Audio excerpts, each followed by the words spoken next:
Avanti Avanti Nirbhaya Avanti Avanti Nirbhaya Avanti Avanti Nirbhaya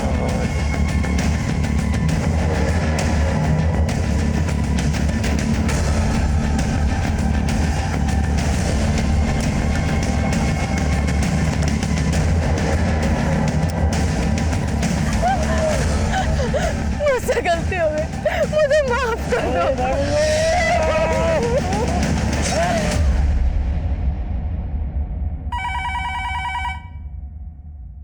hello,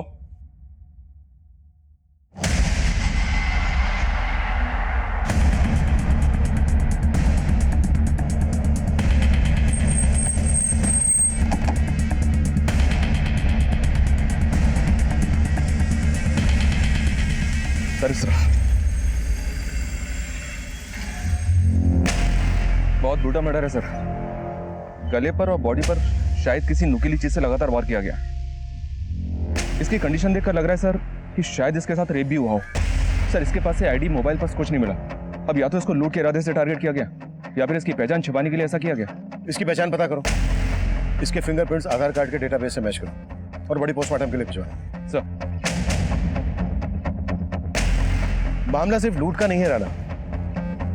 जिस बेरहमी से लड़की को मारा गया है, किसी गहरी कोफ्त की बू आ रही है। कोफ्त मतलब सर? अगर हिंदुस्तानी लिटरेचर पढ़ा होता तो मालूम होता। कोफ्त मतलब ऐसी घृणा, ऐसी रंजिश जिसने किसी इंसान को भीतर तक छन्नी कर दिया, जैसे इस लड़की को छन्नी करके मारा गया।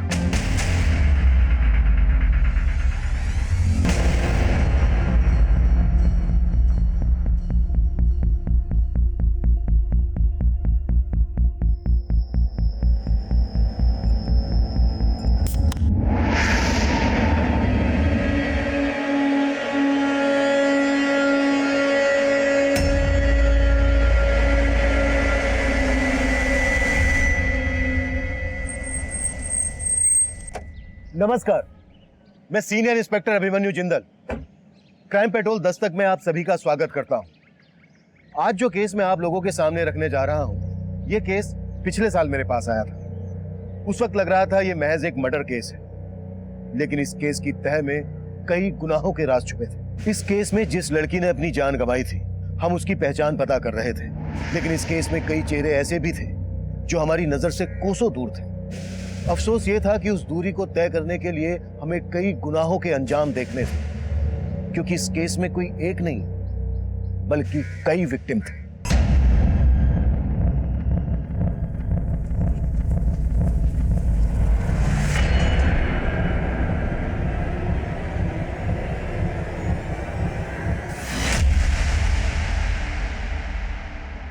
क्या कर रहा है ये? वीडियो बना रहा है? तेरा ये वीडियो मैं डिलीट ही कर दूंगा। फोन दे मेरा, साले मुझे मारेगा, मुझे मारेगा। रुक साले, तेरे को तो मार दूंगा मैं। साले तेरे को तो मार दूंगा मैं। रुक जा, छोड़, मैं मार दूंगा उस साले को। नहीं, ये वीडियो बना रहा था आपका। साले रुक रुक, तुम जाओ यहाँ से, वरना ये कुछ भी कर सकता है।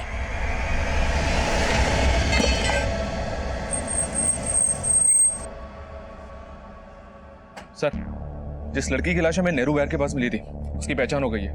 वो लड़की नेहरू विहार की थी। कांस्टेबल ने जब उसका फोटो उसके पेरेंट्स को दिखाया तो उन्होंने उसे आइडेंटिफाई कर लिया। रोही। उस लड़की का नाम आरोही है। पेरेंट्स का कहना है कि वो कल रात से घर नहीं लौटी थी। नशे में इतना अंधा हो गया है कि अपनी बहन का वीडियो। हाँ, बनाया वीडियो, और अगर चाहती है उसे बेच के पैसे ना कमाऊं तो पैसे दे मुझे। मतलब तू इतना गिर गया है कि अपनी बहन की इज्जत भी बेच सकता है नशे के लिए। जैसे तैसे काम करके दूसरों के घरों में पैसे कमाती हूँ, खाने का इंतजाम करती हूँ, और इसको पैसे चाहिए। ये ले पैसे, ये ले, तुझे जो करना है कर।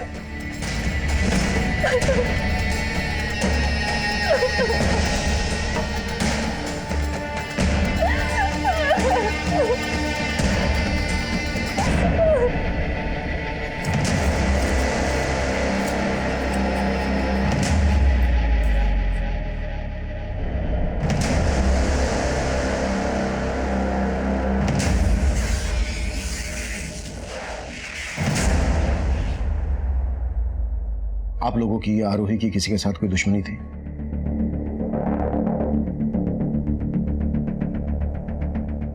आप लोगों ने आरोही को आखिरी बार कब देखा था? कल दोपहर को। मम्मा मैं आती हूँ। हाँ, कहाँ जा रही है आरोही? निशा के घर मम्मा, कंबाइंड स्टडी के लिए, आपको बताया था ना। और जब मैंने उसकी दोस्त को फोन किया तो उसने कहा कि हाँ अंकल, आरोही तो 8 बजे चली गई थी। निशा वो तुम्हारे घर आई भी थी या उसने तुमसे झूठ बोलने के लिए कहा? तो आपको लग रहा है कि आरोही की दोस्त निशा ने आपसे झूठ बोला था? शायद। और आपको लगता है कि आरोही का किसी के साथ अफेयर था? सर आरोही का अफेयर था ही नहीं, उसकी फैमिली को गलतफहमी थी। कैसी गलतफहमी? कोई तो उसे बार बार कॉल करता था और हाँ बहुत सारा गिफ्ट भेजता था। पर वो था कौन ये तो पता होगा ना तुम्हें? नहीं सर, वो कौन था वो मैं तो क्या, वो तो आरोही को भी नहीं पता था। आरोही, तू इन सब चीजों को लाइटली मत ले यार। मेरी बात मान, एक बार अपने पेरेंट्स से बात करके देख।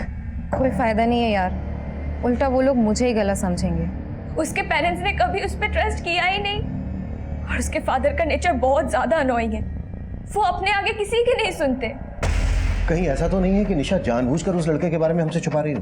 सर अगर वो लड़का आरोही को बार बार कॉल करता था तो आरोही के कॉल रिकॉर्ड से पता चल जाएगा, और एक बार पता चल गया कि वो लड़का कौन है तो ये पता लगाना मुश्किल नहीं होगा कि निशा हमसे कुछ छुपा रही है या नहीं।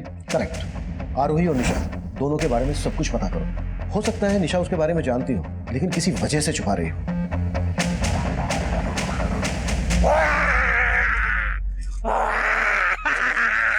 बम्बोले, बम्बोले, डर मुझसे। मैं डरता नहीं, मैं डराता हूँ। और क्या साले क्या फर्जी बाबा बना फिरते हैं? अब मैं डराऊंगा कैसे? डराना है? चल मेरे साथ चल। अरे चल ना, मैं बताता हूँ तुझे किसको और कैसे डराना। नहीं नहीं नहीं चल अरे चल ना। सर आरोही के कॉल रिकॉर्ड में एक नंबर मिला है और ये नंबर किसी आलिंद नाम के लड़के का है। मतलब ये वही लड़का है जो बार बार आरोही को कॉल कर रहा था? जी सर, लेकिन सर निशा के कॉल रिकॉर्ड में आलिंद का नंबर नहीं मिला और ये नंबर पलवल के एड्रेस पे रजिस्टर्ड है।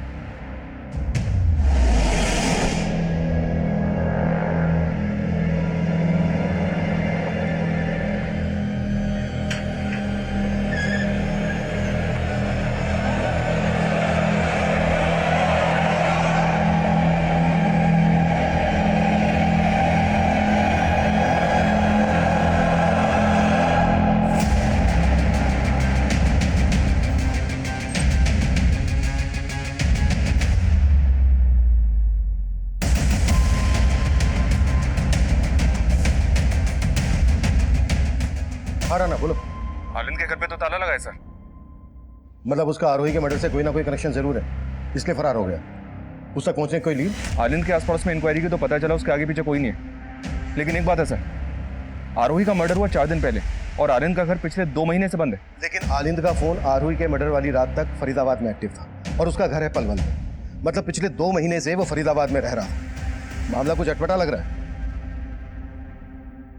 एक काम करो राना, निशा से बात करो, देखो आलिंद के बारे में क्या बोलती है। सर इसको मैंने कहीं देखा है, ये तो ऑटो वाला है।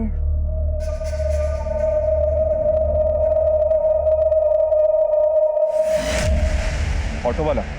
हाँ, मैं और आरोही अक्सर इसके ऑटो से कॉलेज से घर आते थे। तो क्या इसने कभी आरोही के साथ कोई बदतमीजी है? नहीं सर, ऐसा तो कुछ भी नहीं था। वो तो ज्यादा कुछ बोलता भी नहीं था। हाँ पर एक बात है, हम जब उसके ऑटो में होते थे ना तो वो मिरर से हमें देखने की कोशिश करता था।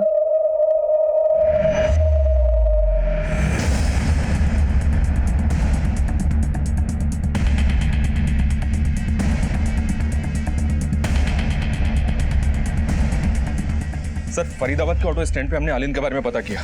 वो वहाँ 2 महीने पहले से ऑटो चला रहा था और आरोही के मर्डर के बाद से ही गायब है। वो फरीदाबाद में कहाँ रह रहा था, किस किस से मिल रहा था, कुछ तो पता चला होगा? नहीं सर, यहाँ उसके बारे में कोई कुछ नहीं जानता। हैरानी की बात तो यह कि आलिंद एजुकेटेड था, बीटेक कर रखा था उसने।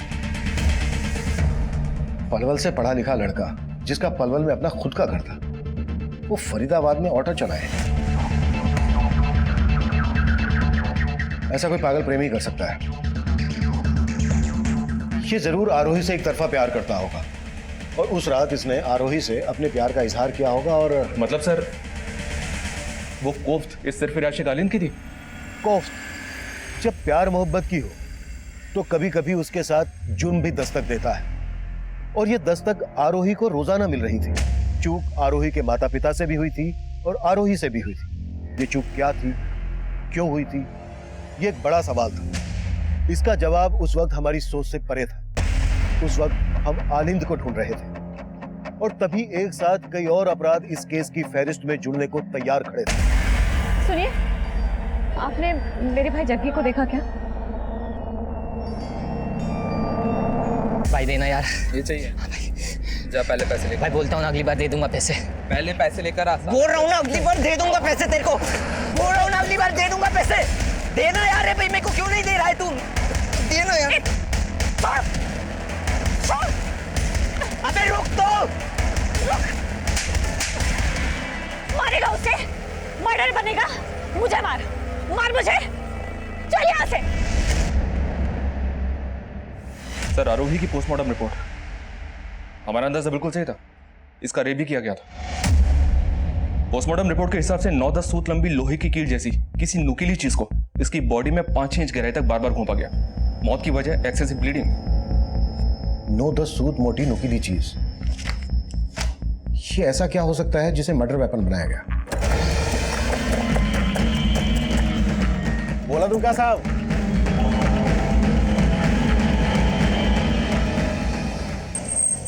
मजदूर लोगों का जरूरत है, दो। कौन आएगा? साहब जो दिहाड़ी दोगे काम करूंगा। काम की बहुत जरूरत है साहब। सर एक बंदे को। दो ही लोग चाहिए थे। साहब जो दिहाड़ी दो। चाहिए। साहब जो दिहाड़ी दोगे सर, काम की बहुत जरूरत है साहब। काम चाहिए? तेरी हालत ना चौराहे पर भीख मांगने वाले जैसी हो रही है, तो मेरी बात मान, तेरी ये सारी मुश्किलें दूर हो जाएंगी। करना क्या होगा सर? अरे मैं बताता हूँ ना। अरे ओ छछुंदर, जल्दी ते 2 गिलास शरबत बना दे। 2 नहीं, 1। अरे मैं पिला रहा हूँ ना यार, मौज कर। ये देख रहा है, जल्दी करना। देख, मैं तेरी फटी किस्मत सिलने वाला, लेकिन उससे पहले ना तुझे तेरी ये ईमानदारी और ये शराफत छोड़नी।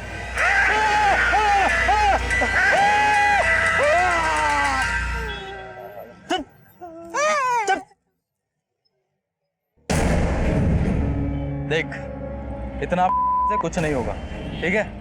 अगर मेरे साथ रहेगा ना तो ऐश करेगा।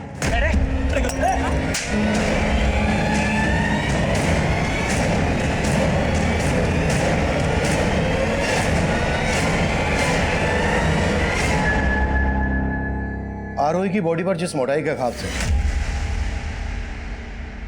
उसके हिसाब से आइस ब्रेकर सबसे नजदीक वेपन है। हो ना हो किलर ने आइस ब्रेकर का इस्तेमाल किया होगा। लेकिन सर, ना तो क्राइम सीन के आसपास से हमें ऐसा कुछ मिला और ना ही आलिंद के घर से। राणा, इस एरिया में जिन जिन हार्डवेयर शॉप पर आइस ब्रेकर मिलते हैं, सब पर आलिंद की फोटो घुमाओ।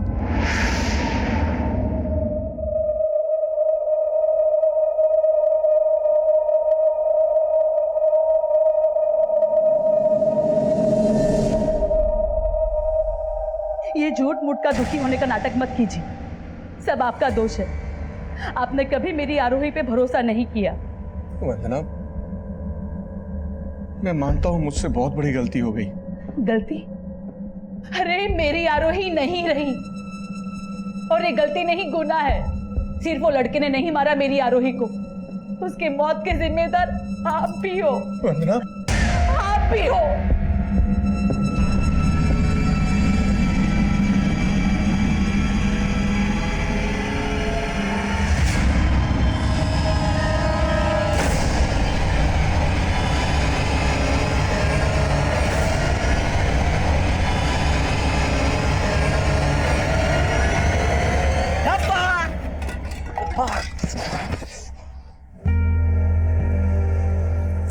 दर्द हो रहा है भैया, मुझे माफ कर दो भैया।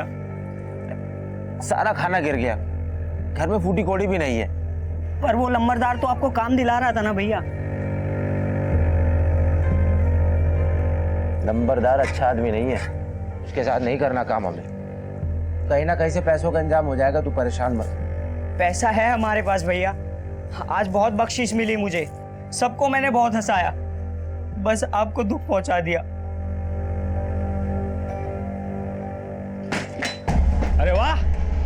बड़ा प्यार व्यार हो रहा है यार, थोड़ा प्यार हमें भी कर लो। कहाँ है तेरा वो लंबरदार? भैया हमें नहीं पता कहाँ है। अच्छा मालूम नहीं तुझे? मालूम नहीं इसे लंबरदार कहाँ पे? अरे भैया नहीं भैया भैया भैया भैया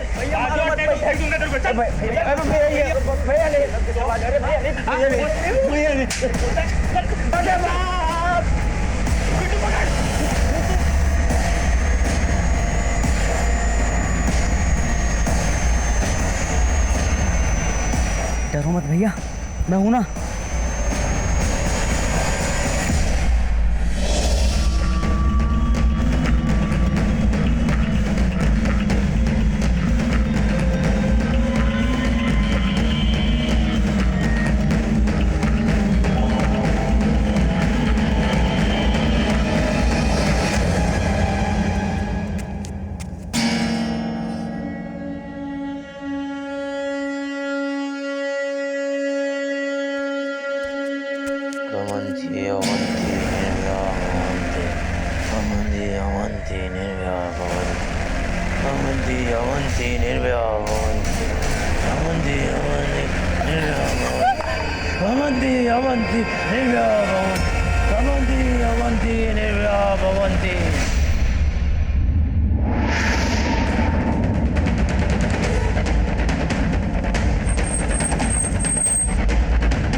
हटो हटो हटो।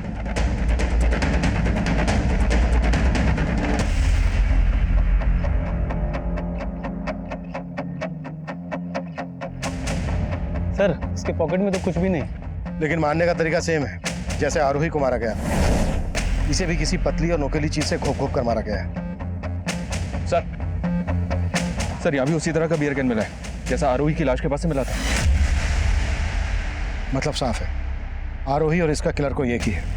सर इस आदमी के बारे में पता चला है कि इसे अक्सर लेबर चौक के आसपास देखा गया था। लेबर चौक? बॉडी पोस्टमार्टम के लिए भिजवाओ, हम लेबर चौक जाते हैं। सर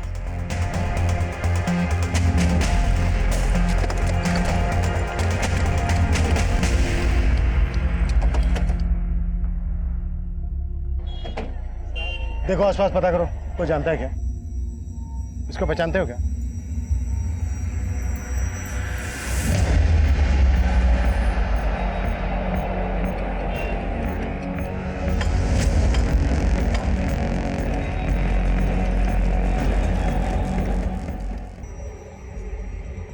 शरबत पिलाऊं साहब? नहीं। इसको जानता है? हाँ साहब, ये तो लंबरदार है। लंबरदार? हाँ, लोग इसको यही बुलाते हैं। इसका असली नाम तो हमको नहीं मालूम है। इसके बारे में कुछ और जानता है? ये कहाँ रहता था? इसका कोई दोस्त, रिश्तेदार? इतना तो मैं इसको नहीं जानता साहब। हाँ, लेकिन कुछ दिन पहले ये आदमी यहाँ आया था और इसके साथ एक और लड़का था, यहाँ खड़ा था वो। फिर बीच में एक बहरूपिया आया, वो डराने लगा सबको। फिर दो लोग आए और मारने लगे इनको। अच्छा, लंबरदार के पीछे जो दो लोग भागे थे वो कौन थे? नहीं साहब, इतना तो मुझे नहीं मालूम। और लंबरदार के बारे में साहब इससे ज़्यादा मैं कुछ नहीं जानता। साहब ये वही बहरूपिया है साहब, ये वही है साहब। ए रोक, इधर आ। ए, पकड़ो इसको। जाओ उधर जाओ।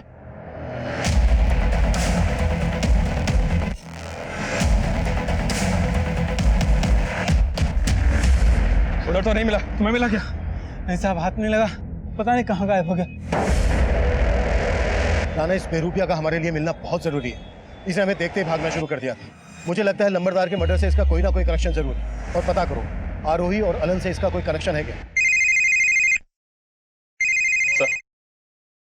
हेलो हेलो हेलो, मैं आरोही की फ्रेंड निशा बोल रही हूँ। हाँ निशा बोलो। सर, मेरी जान खतरे में है, मैं आपसे मिलना चाहती हूँ।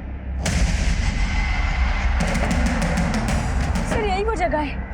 मैं कल रात उधर से आ रही थी तो कोई मेरा पीछा कर रहा था। फिर अचानक किसी ने मेरी तरफ बियर की कैन फेंकी।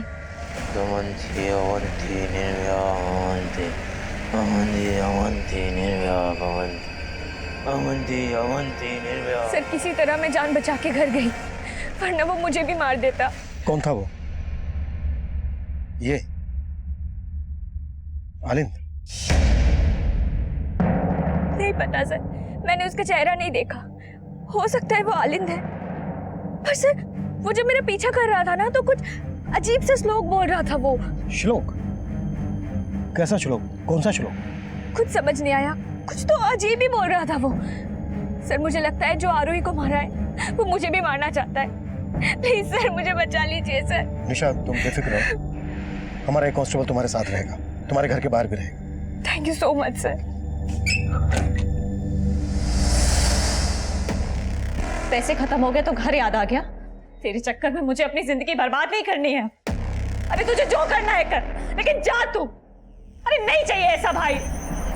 मैं जानता हूँ दीदी, मैं आपको बहुत दुख देता हूँ, मैं बहुत बुरा हूँ, पर मैं क्या करूँ, मेरा खुद पे बस नहीं चलता।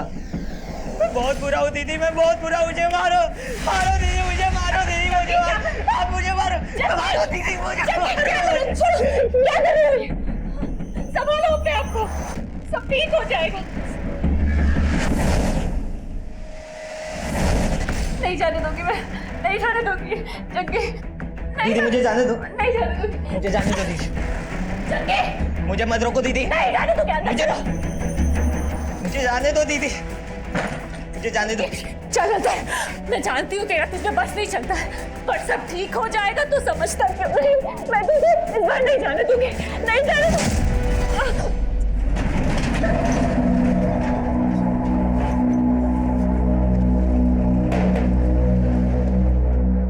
क्या जरूरत थी पुलिस को देकर भागने की? हमने कोई गलत काम किया जो हम पुलिस से डरेंगे? आपको तो पता है ना भैया, हमको पुलिस को देख के बहुत डर लगता है। और वो याद है ना गांव में हमारे साथ पुलिस स्टेशन में क्या हुआ था?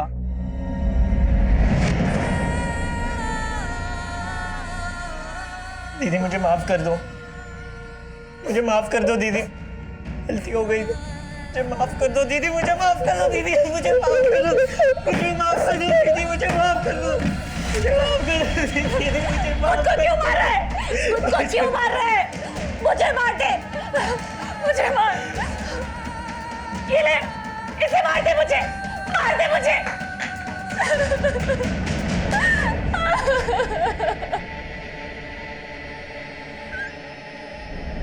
सर, हार्डवेयर की कई दुकानों में पता किया मैंने, आनंद ने कहीं से भी आइस ब्रेकर नहीं खरीदा था। सर गोले वाले ने ये बहरूपिया और ये दूसरे आदमी का स्केच बनवाया है जो लंबरदार के साथ थे। लेकिन सर गोले वाले को उन दोनों आदमियों का चेहरा ठीक से याद नहीं है जिन्होंने लंबरदार के ऊपर अटैक किया था। ये आदमी और ये बेरुपिया दोनों के स्केचेस सर्कुलेट करो, कैसे भी करके पता लगाओ इनके बारे में और आलिंद के बारे में भी। सर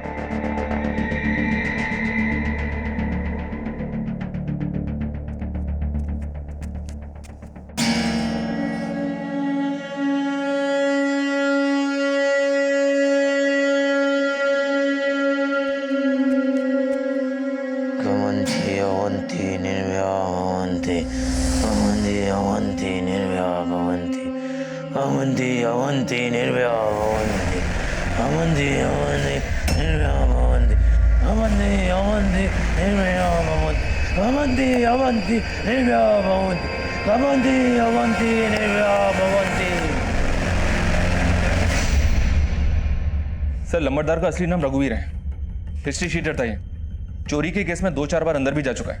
इसके गैंग में 2 मेंबर और हैं, पिंटू और भोलू। उस गोले वाले को हमने पिंटू और भोलू की तस्वीर दिखाई, तब उसने पहचाना कि इन्हीं दोनों ने उस दिन रघुवीर पर अटैक किया था। वो बेरूपिया और उसके साथ जो दूसरा लड़का था, उन दोनों का पिंटू और भोलू से क्या कनेक्शन है? सर, ना तो इनके आपस में कनेक्शन का पता चला है और ना ही आलिंद का इन दोनों हत्यारों से कनेक्शन का पता चला है। सर, ये रघुवीर पेशेवर क्रिमिनल था, इसके गैंग में 2 लोग भी थे। कहीं ऐसा तो नहीं कि ये तीनों लूट के इरादे से हत्या करते हों? आरोही को भी लूटा गया था, लेकिन रघुवीर को आपसी रंजिश के चलते मार दिया हो इन दोनों ने। हो सकता है, लेकिन निशा ने बताया कि उस पर हमला करने वाला अकेला आदमी था। रघुवीर के गैंग में 2 आदमी थे, इस बेरूपिया के साथ भी एक लड़का था। इनके अलावा सिर्फ आलिंद ऐसा है जो अकेला था। इन सबके साथ साथ आलिंद को भी ढूंढो, तभी जाकर इस केस की गुत्थी सुलझेगी। साला अपने हिस्से के 4 लाख दबोच कर मरा है वो लंबरदार। पता करना पड़ेगा पैसा कहाँ छुपाया उसने। भोलू भाई बाहर निकले तो पुलिस दबोच लेगी, कुछ टाइम यहीं रुकते। सर मुहीराबाद में एक मर्डर केस सामने आया है। इस आदमी को भी वैसे ही मारा गया जैसे आरोही और लंबरदार रघुवीर को मारा गया था, और इस आदमी की डेड बॉडी के पास भी सेम बियर कैन मिला है। ये किलर अब फरीदाबाद से मुनीराबाद पहुंच गया। कहीं ये सीरियल किलर तो नहीं?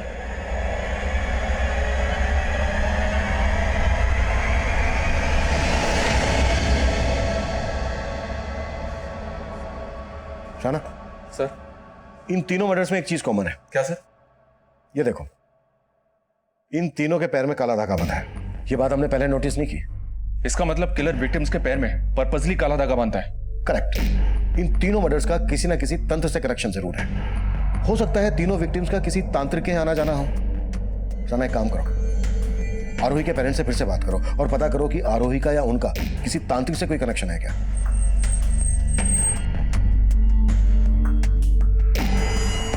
नहीं सर, आरोही के पैर पे कभी कोई काला धागा बांधा नहीं था।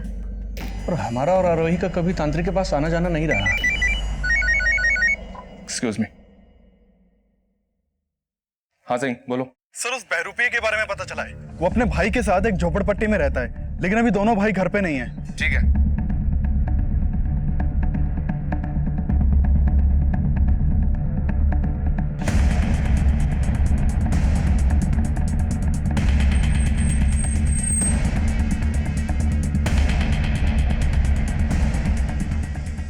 काफी तोड़फोड़ हुई है। हाँ सर। सर, आसपास के लोगों से पूछताछ की। उन्होंने बताया कि कुछ दिन पहले रघुवीर के आदमी ने दोनों भाइयों को जान से मारने की कोशिश भी की थी। सर, उसके बाद से ये दोनों भाई कहाँ गायब हैं किसी को कुछ मालूम नहीं है। और सर, एक और बात पता चली है, इन दोनों भाइयों के यहाँ एक प्रोस्टिट्यूट का भी आना जाना था। उस प्रोस्टिट्यूट को मैंने थाने बुलवा लिया है। साहब, अगर कुछ पूछना था तो वहीं पूछ लेते, यहाँ बुलाने की क्या जरूरत थी? जो पूछा गया है उसका जवाब दो। हाँ साहब, मैं जाती थी उस लड़के के पास, लेकिन वो लड़का था भी कि नहीं ये मुझको डाउट है। तुम उस बेरूपिये की बात कर रही हो? हाँ साहब, एकदम नौटंकी था वो। पैसा देता था मुझे, लेकिन मेरे साथ ही नहीं सोता था। कपड़ा नहीं, तुमको पैसा दिया ना, अब तुम पूरी रात मेरा कर्तव्य देखोगी। हाँ साहब, वो नाच नाच के मुझे अजीब अजीब से कर्तव्य दिखाता था, लेकिन उसका भाई चुपचाप बाहर बैठा रहता था। सुन बे, तेरे भाई ने तो कुछ नहीं किया, तू करेगा क्या? और वैसे भी रात भर तो अरे अतरंगी थे दोनों भाई। ठीक है, तुम जा सकती हो। बड़ी अजीब बात है राना, ये दोनों भाई प्रोस्टिट्यूट को अपने पास बुलाते थे, लेकिन इसके साथ कुछ करते नहीं थे,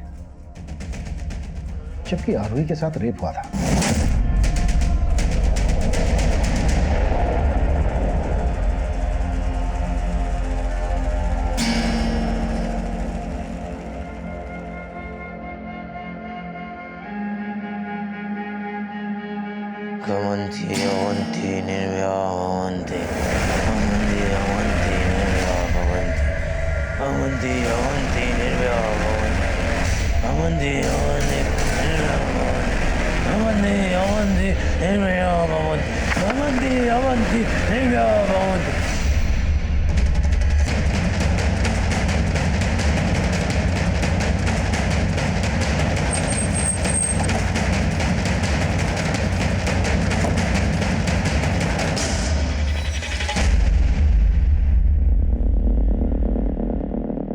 सर,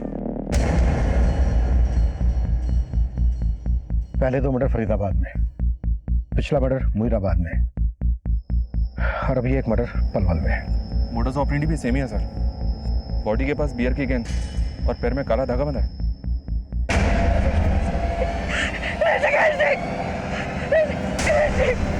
क्या हो गया?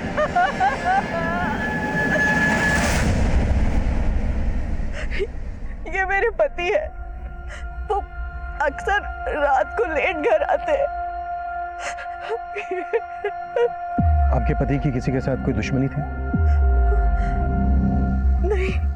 आपके पति की तरह कई और लोगों के भी मर्डर हुए हैं, जिनमें ये हमारे सस्पेक्ट हैं।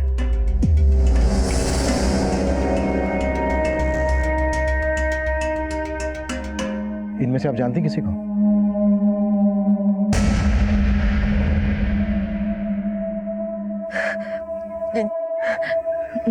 नहीं सर।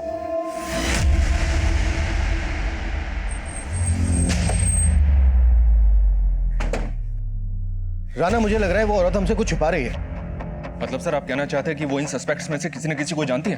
हो सकता है।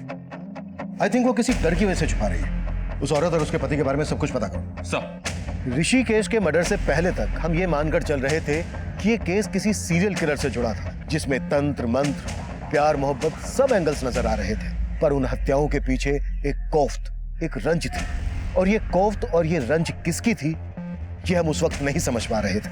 साइको लवर आलिंद, बेरूपिया रंजीत, उसका भाई कौशल, हिस्ट्री शीटर रघुवीर के आदमी, हम सबको ढूंढ रहे थे।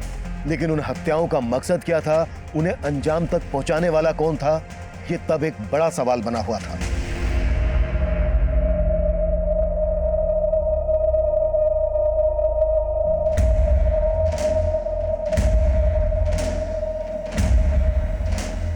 सर अपने खबरियों से आलिंद के बारे में एक टिप मिली है। वो पलवल में देखा गया और वहां के एक घर में छिपा हुआ है। उठा लो सर। ऐसे कब तक भटकते रहेंगे भैया? चलो फरीदाबाद में अपने झोपड़े पे चलते हैं वापस। आप सही कह रहे थे, जब हमने कुछ किया ही नहीं है तो हम डरेंगे नहीं किसी से। तू परेशान मत हो, जाए कैसे घर? अभी वो देख। कहाँ जाना है? फरीदाबाद। अरे आ जाओ, बैठ जाओ, भाड़ा बस का ही दे देना। आ जाओ आ जाओ, आओ तो।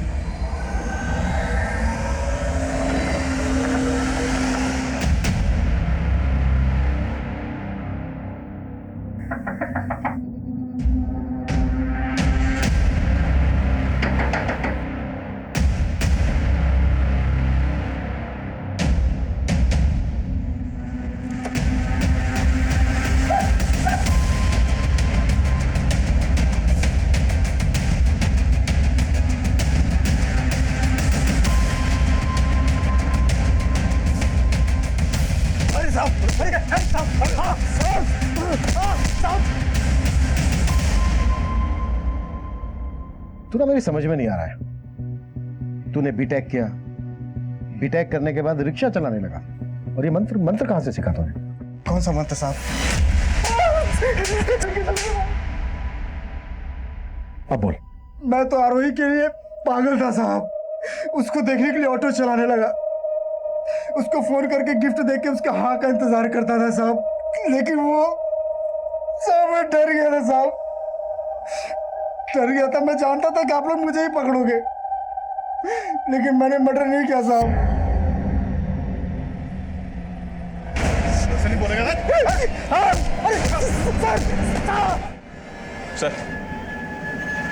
सर ऋषिकेश नाम के जिस आदमी की लाश हमें पलवल हाईवे पे मिली थी, उसके बारे में पता किया मैंने। वो आदमी उस औरत का दूसरा पति था। दूसरा पति? जी हाँ सर। उस आदमी की खुद की अपनी एक फैमिली है बल्लभगढ़ में, पर वहां भी वो रहता नहीं था, कभी कभी मिलने के लिए आता था। सर आलिंद नहीं उगल रहा है कि उसने किसी का भी मर्डर किया है। उसका कहना है कि वो आरोही के अलावा किसी भी सस्पेक्ट या विक्टिम को नहीं जानता है। Hello, what?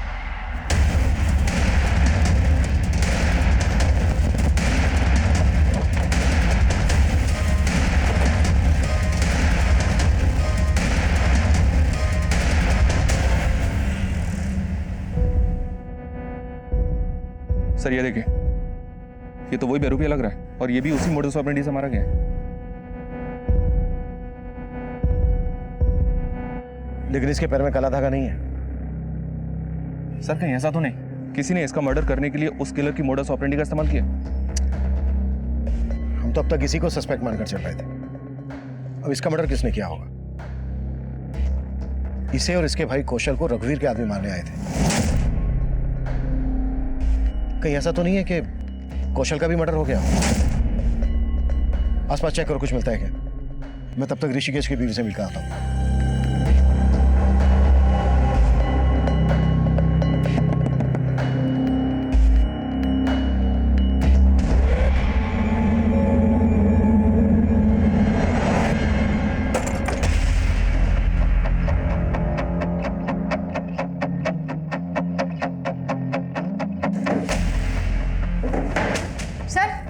ये देखिए।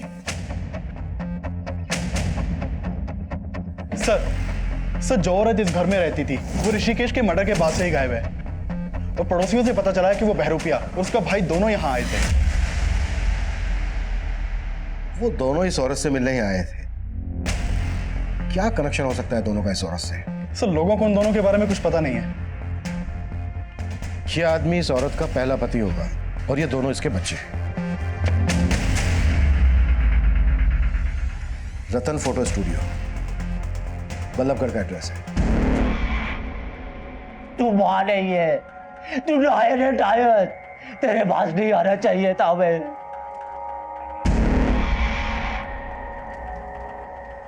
ठूस लो और फटाफट चलते बनो।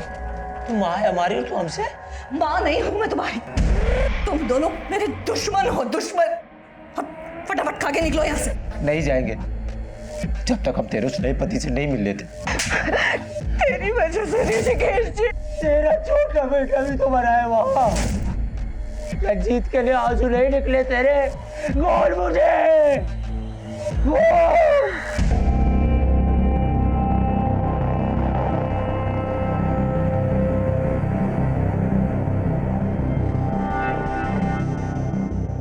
ए सुनो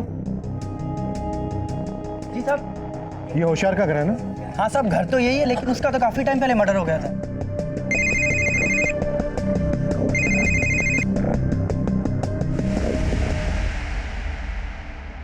गांठ खुल रही है उसकी, बांध। हाँ, बांध उसको ठीक से। हाँ हाँ, जल्दी बांध।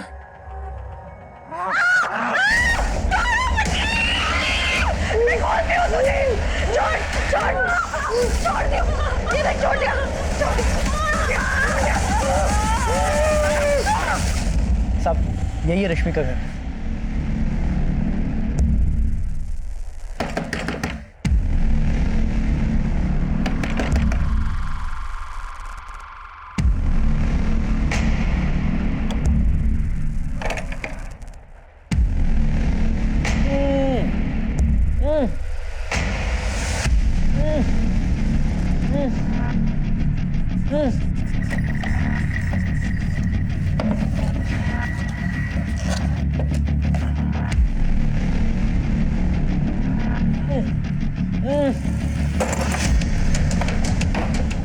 हाथ खोलो इसके। किसने बांधा तुम्हें? साहब मेरी बहन। बहन कौन? रश्मि? हाँ साहब। कहाँ है वो?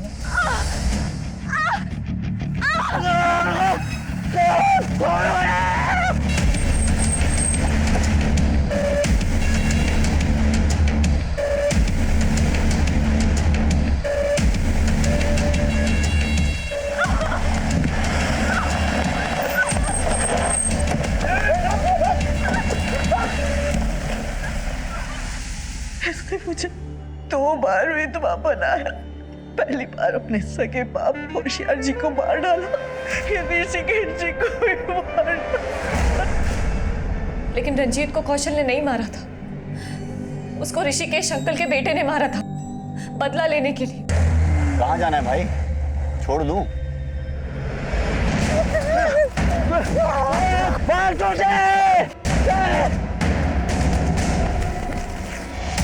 वो कौशल को भी मारना चाहता था सर, लेकिन कौशल किसी तरह से बच गया और मेरे पास आ गया।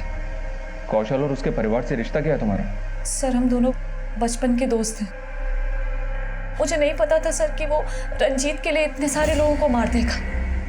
रंजीत के लिए?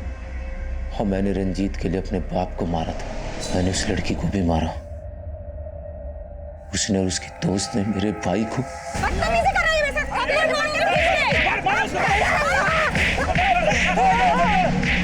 मजाक करके बैरूपिया बन के अपना पेट पालता था, लेकिन वो लड़की। तो फिर रघुवीर को क्यों मारा? रघुवीर के गैंग के लोग उससे अपना हिस्सा चाहते थे। उसने सबका हिस्सा मार लिया और उसके गैंग के लोग हमारे घर में आके हम दोनों को मारने लगे। हम वहां से जैसे तैसे करके भागे और हम जाकर रघुवीर के घर में छिप गए। हम दोनों उसके घर में छुप तो गए, लेकिन मेरे अंदर आग जल रही थी, तो मैं अपने अंदर की आग बुझाने के लिए उस लड़की को मारने चला गया और वो बच गई। मैं वापस रघुवीर के घर आया तो देखा मुईराबाद में मैंने जिस आदमी को मारा, ये वही आदमी था जिसने बचपन में पुलिस स्टेशन में मेरे भाई की चड्डी उतारी थी। ये अंदर से भी लौंडिया तो नहीं है, देखा जाएगा। और फिर मैंने अपने सौतेले बाप को भी मार दिया। उसकी वजह से हमारी माँ हमें छोड़कर चली गई थी और उस दिन उसने हम दोनों को जलील भी किया था। खाना क्यों दिया कुत्तों को? फिर मेरे सौतेले भाई ने अपने बाप का बदला लेने के लिए मेरे भाई रंजीत को मार दिया। ये बोल, सबके पैर में जो काला धागा बंधा होता था उसका क्या चक्कर है? साहब वो धागे मैंने ही बांधे हैं। जब मैं छोटा था ना तो मैंने अपने बाप को मार दिया था, तो मुझे एक बाबा ने प्रायश्चित कराया और बोला तू किसी का भी खून करेगा ना तो बस ये मंत्र पढ़ देना, यमन धमंग धमंग यंदनी निर्भया। रंजीत की हत्या ऋषिकेश के बेटे सुनील ने की थी, जिसे हमने गिरफ्तार कर लिया था। रघुवीर गैंग के दोनों अपराधी अभी तक फरार हैं, पर इस केस के प्राइम एक्यूज कौशल का मानसिक संतुलन ठीक नहीं था। उसका बचपन ऐसे वैशी माहौल में गुजरा था जिसने उसका जीवन ही कुंठित कर दिया था, और जब उसने अपने पिता की हत्या का प्रायश्चित करना चाहा तब वो एक ढोंगी तांत्रिक के अंधविश्वास का शिकार हुआ।